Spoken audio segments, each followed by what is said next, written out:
ഇന്ന് തന്നെ ഡൗൺലോഡ് ചെയ്യൂ. കാണൂ നിങ്ങളുടെ ഫേവറേറ്റ് ഷോസ്. രാജു, വളരെ സീരിയസ് ആയ ഒരു ബിസിനസ് കാര്യം ഞാൻ ചോദിച്ചോട്ടെ? ചോദിക്കും മാഡം, അതിനല്ലേ ഞാൻ ഇവിടെ ഇരിക്കുന്നത്. എനിക്കറിയാവുന്നതാണെങ്കിൽ ഞാൻ പറഞ്ഞുതരാം.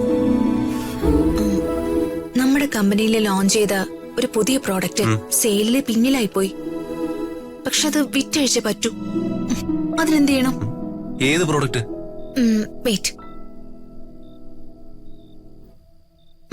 ഇത് നോക്ക്. ആ, ഷാംപൂ ആണല്ലേ?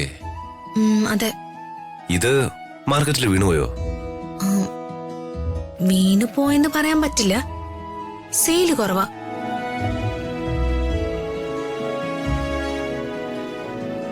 മാഡം, ആളുകൾ ഈ പ്രോഡക്റ്റ് വാങ്ങിച്ച് ഉപയോഗിച്ച് തുടങ്ങണമെങ്കിൽ അതിനു മുമ്പ് ലോഞ്ച് ചെയ്ത പ്രോഡക്റ്റും ഈ ന്യൂ പ്രോഡക്റ്റും ഒരു കോംബയായിട്ട് മാർക്കറ്റിൽ ഇറക്കി നോക്ക്. 90% വിജയം ഉറപ്പാ. രാജു ഒരു ബുദ്ധിരാക്ഷസൻ തന്നെ. ഹേയ്, രാക്ഷസനൊന്നുമല്ല, ഏകദേശം കുറച്ച് ബുദ്ധിയുള്ളൊരു മനുഷ്യനാ മാഡം.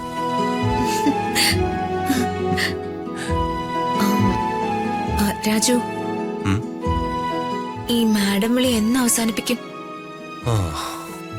അവസാനിപ്പിക്കും. ശരി, അപ്പൊ ആ വിളി അവസാനിക്കുന്നത് വരെ ഞാൻ രാജുവിനെ സർ എന്ന് വിളിക്കും. പണ്ട് അച്ഛനെ വിളിച്ചതുപോലെ. മാഡം, എന്റെ മനസ്സില് വേറെ ചില ലക്ഷ്യങ്ങളുണ്ട്.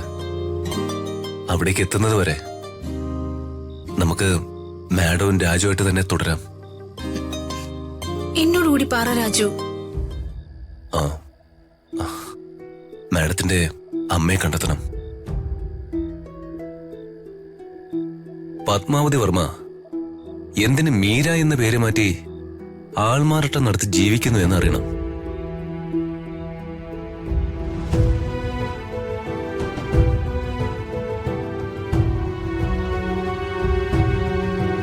മക്കളെ, ഇതെന്താ രാധമേ കാണിച്ചത്? പാല് ഞാൻ വന്ന് എടുക്കില്ലായിരുന്നോ? എന്റെ ഒരു സന്തോഷമല്ലേ. വലിയ ചർച്ചയായിരുന്നല്ലോ രണ്ടുപേരും.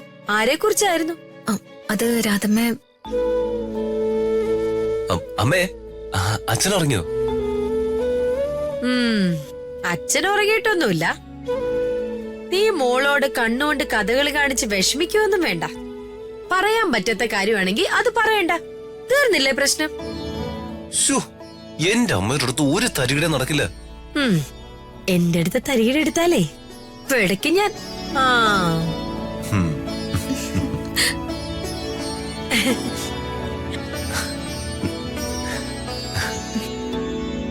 രാധമ്മ ആ കാര്യം അറിഞ്ഞ എന്താ കുഴപ്പം രാജു? കുഴപ്പമൊന്നും ഉണ്ടായിട്ടല്ല, തൽക്കാലം അറിയണ്ട. ഞാൻ ഋതിക മാഡത്തെ കല്യാണം കഴിച്ചത് മാഡത്തിന്റെ അച്ഛന്റെ സമ്മതപ്രകാരം മാത്രമല്ല, അമ്മയുടെ നിർബന്ധം കൂടി ഉണ്ടായിരുന്നു. ആ സത്യവും എല്ലാവരും അറിയണം. നോവിനാലേ